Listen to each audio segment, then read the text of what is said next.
How do I become more confident? Short answer. Stop chasing it like some shiny power-up in a video game. Confidence as we know it today isn't really something to achieve, but rather what happens when you stop trying to be someone else. The version of you that lacks confidence is basically running a comparison app like Facebook or Instagram 24/7. Do they like me? Did I sound smart? Am I enough? Take a step back and relax.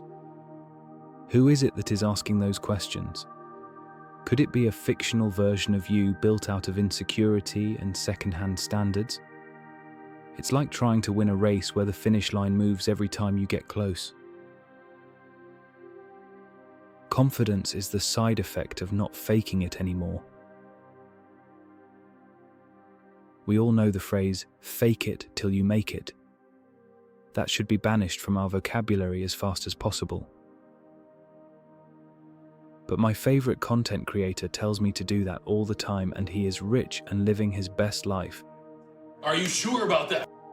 Fake it till you make it just reinforces the idea that you're not already enough.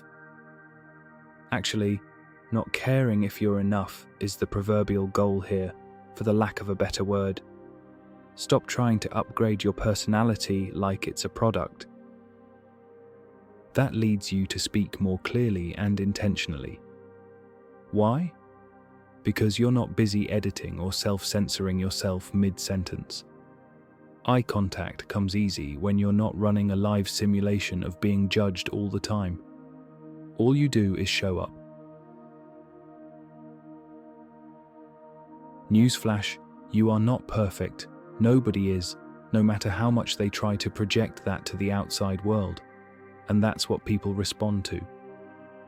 Because perfection is boring. Take comedians, for example. These are some of the most confident people on stage. And yet, almost every one of them has bombed at one time or another, been heckled or completely frozen up. What changed over time? Their relationship with rejection. They stopped trying to be bulletproof and just owned the bomb. Same goes for real-life confidence. You don't get it by winning every time, but by surviving the losses and the embarrassments, and realizing you didn't actually die. Practical tip: start doing uncomfortable stuff on purpose. Speak up in meetings, say hi to the barista without overthinking it. Post something that's not curated. Don't wait to feel ready. You won't. You train your system by proving to it, repeatedly, that the world doesn't end when you show up without a filter. And when you eventually get over your fear of rejection, you'll realize that confidence isn't about you at all. When you stop obsessing about how you're being perceived, you actually start to listen. You're here, in the present moment, not off somewhere in your head. And nothing's more confident than someone who isn't actually trying to be. Why do I keep sabotaging myself? Because part of you thinks you're safer that way. Self-sabotage is a form of protection or self-preservation that is just disguised as chaos. The system you call you is wired to avoid pain and rejection. So if succeeding or being seen too clearly might expose you to any of those, then the mind will, accidentally on purpose, trip the alarm, blow the deadline, ghost the opportunity, start a fight the night before the big thing. What looks like destruction is actually control. So most of your sabotage is an outdated solution to a fear you never stopped believing. Maybe at some part in your childhood, your father taught you that success means lots of stress and pressure. Or maybe in your last relationship, love came with conditions. Maybe becoming a noticer of certain noteworthy events felt dangerous. At some point, playing small became a survival tactic. And now it's just habit. Next time when you're about to follow through on something and this close to real change. Take a look at what shows up. Is it perhaps a distraction? Or some random thought like, this won't work? A sudden urge to clean your whole kitchen? That's the carefully curated identity flinching. And make no mistake, this has nothing to do with weakness. It's just that somewhere along the line, your brain decided that thriving equals risk, and risk equals nope, never in a million years. This is exactly what Nisargadatta Maharaj pointed to when he said that the mind will invent 10 problems to avoid meeting what's actually here. It's doing its job, but it has terrible instructions. Now, here's the workaround, but fair warning, it's not some trick or a life hack. Ready? Here it goes. Stop trying to overpower the sabotage with more effort or self-help. That just makes the system double down. Instead, do something way more subversive. Notice it without obeying it. Simple, right?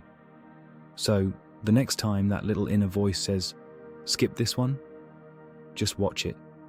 Let it talk. Then go anyway.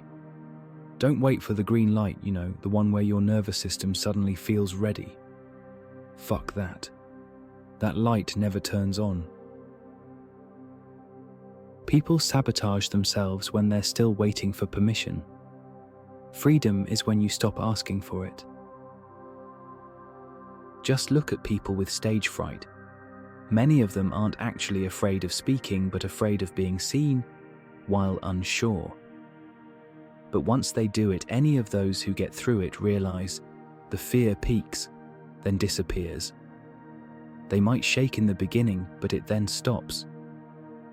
And none of it was ever fatal.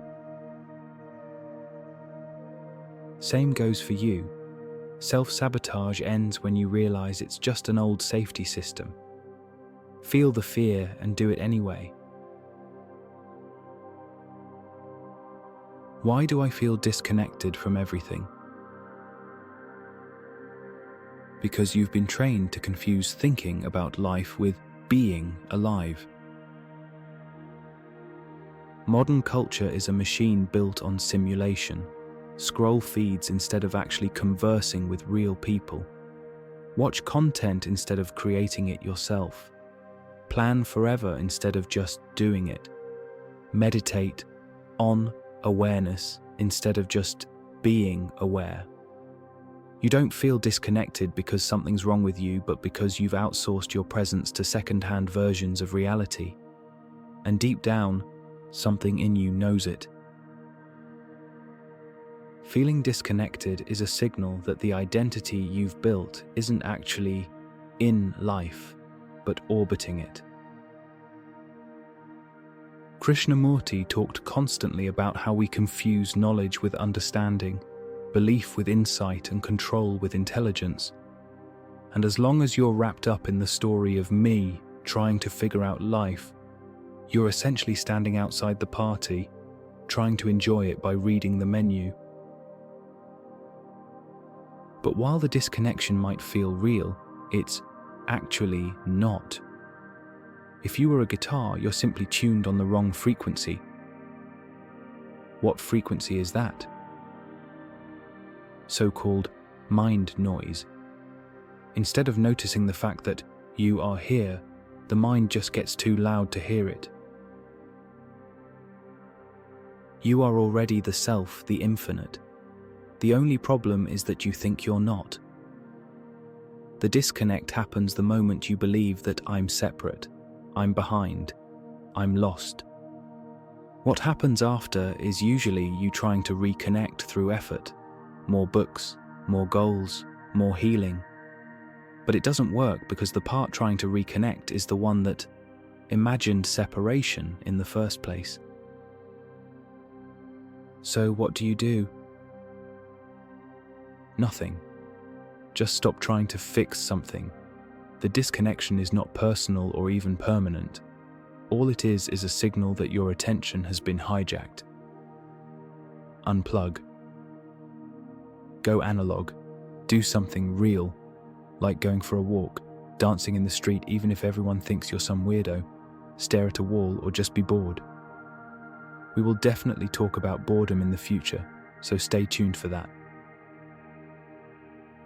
Connection is what remains when the mind gets quiet enough to notice you were never not here. Just stop pretending it's somewhere else. What's the difference between ego death and psychosis? They do actually look similar from the outside, don't they? Both involve a sense of, I'm not who I thought I was, or the world isn't what it seems. But what drives each one is totally different nonetheless. Ego death is dropping the belief in the personal me. All you do is realizing what's already true. As Nisargadatta repeated over and over, the person is a mental construct, not your actual identity. And when that construct is eventually recognized for what it is, what's left is clarity. A form of awareness without the incessant commentary. Psychosis, however, is when reality testing really goes down the drain. Thoughts and feelings simply drift away. The I isn't seen as what it is, nothing more than a story in your head. Instead, you end up confused with delusions, paranoia, and sometimes even sensory distortions. In ego death, we usually function better because we feel less defensive and more grounded in day-to-day life. In psychosis, however, work, relationships, and self-care become harder. Alan Watts once said, "Mysticism is like swimming and psychosis is like drowning," and he was right. Same water, different relationship. There's also the matter of stability. Ego death doesn't erase your ability to drive, shop for groceries, or pay bills. The character keeps playing the game, but without the delusion of, this is really me. Psychosis, on the other hand, often disrupts that baseline functioning. Everything from sleep to appetite to judgment can get wonky. Imagine this for a moment. A friend goes on a silent retreat, does deep self-inquiry, and suddenly the sense of a separate me disappears. He walks out feeling normal but lighter, like his shoulders got unclenched. He still works and laughs. That's ego death. Another friend stays up for days, takes a high dose of psychedelics, starts believing they're the reincarnation of a deity, and can't tell friends from enemies. That's psychosis. Same loss of ego language, opposite outcomes. Connor Murphy comes to mind. If you're not sure which one is happening, the rule of thumb is simple. If it feels peaceful and makes daily life easier, that's closer to ego death. If, however, on the other hand, it's terrifying or even disabling, that's closer to psychosis, and that's when you get support. Fast. What if I waste my whole life and never figure it out? Too late. You already did. That life you're afraid of wasting, it's nothing more than a concept, a future-based simulation your mind is projecting right now, a highlight reel stitched together from imagined achievements and unfinished goals. This fear is about a fantasy version of it not measuring up. And what about the thing you're trying to figure out? You guessed it, it keeps changing. First, it was success. After all, we need success to make enough money, right? To make people like us, right? Then we need happiness. Because how can you be happy if you're not successful? Then healing, then purpose, then maybe awakening. The game evolves and the goalposts change. I'm not there yet. So what do? You run harder. You consume more. You compare. You optimize. You relapse. You journal. You meditate. You rebrand your identity again. It's exhausting. Because behind all of it is the same assumption. that you, right now, are incomplete. There is no one who is bound. Therefore, there is no one who needs to be liberated. What you're calling a wasted life is just your imagination refusing to accept this as enough. But let's say, for the sake of argument, that nothing changes. You never figure out your purpose, never reach enlightenment, never become the person you hoped you'd be. Then what? You still laughed once so hard that your stomach hurt. You still had nights that made time disappear. You still helped someone when they didn't even know they needed it. You still listened to music that vibed so hard with you got goosebumps. You still existed, even if you were confused all the time. And guess what? That's life. You're not meant to figure it all out. You're meant to be here. And ironically, the second you stop trying to find meaning in everything you do, you start feeling something real, which is the thing you were chasing in the first place. So what if you die confused? What if you never get the big reveal? Then you're exactly like the rest of us, walking question marks, pretending to have answers. The trick is to stop needing one. Think of the millions of people who lived full and beautiful lives before the internet, therapy, and Eckhart Tolle quotes. They probably didn't figure it out either. They just lived. So can you. Do you want to know more? We have created a more structured approach in our digital retreat that guides you from sheer intellectual understanding to actually seeing for yourself who you are and making this your own experience. We have created meditations, videos, and pointers for the sole purpose of taking you from superficial knowledge to the deep recognition of your true self. There is also a free guided self-inquiry available on our channel, which might already be enough. All info is in the description box below.